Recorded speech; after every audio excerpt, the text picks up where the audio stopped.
দেখছেন সবার খবর, সবার নজর, বার্তা এক নজর। বিধানসভা ভোটের আগে রাজ্য জুড়ে বিজেপির পরিবর্তন যাত্রা শুরু রবিবার।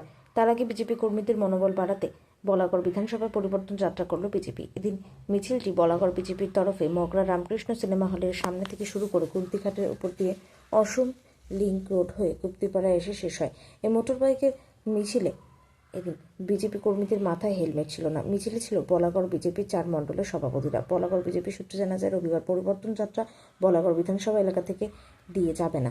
শুনে বিজেপির তরফে বিধানসভা ভিত্তিক পরিবর্তন যাত্রাকে সামনে রেখে এই বাইক মিছিল করা হয়। বহু কর্মী সমর্থকের উপস্থিতি ছিল মিছিলে। প্রায় 500 বাইক ছিল বলে জানা গেছে। আজ বলাগড় বিধানসভায় পরিবর্তন যাত্রা নিয়ে কী বার্তা দেবেন? নমস্কার। বলাগড় বিধানসভার মণ্ডল সভাপতি অনিমেষ দেবনাথ, 4 মণ্ডল আরও আমার রাজনৈতিক সহযোদ্ধা 3টি মণ্ডল সভাপতি, বলাগড় বিধানসভার সমস্ত বরিষ্ঠ কার্যকর্তার নেতৃত্বে আজকে সারা বাংলায় জুড়ে যে পরিবর্তন যাত্রা তারই বলাগড় বিধানসভার কার্যক্রম ছিল। মগরাগঞ্জ থেকে একদম গুপ্তিপাড়া রেল ময়দান পর্যন্ত জনজোয়ার। এই জনজোয়ার থেকে আমার রাজ্য সভাপতি বলেছে যে 2026 তৃণমূলের বিসর্জন, এটা আজকে পরিষ্কার।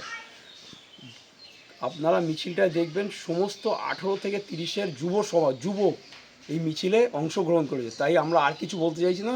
2026 বলাগড় বিধানসভার শ্যামাপ্রসাদের স্বপ্ন পূরণ হচ্ছে। নমস্কার। বন্দে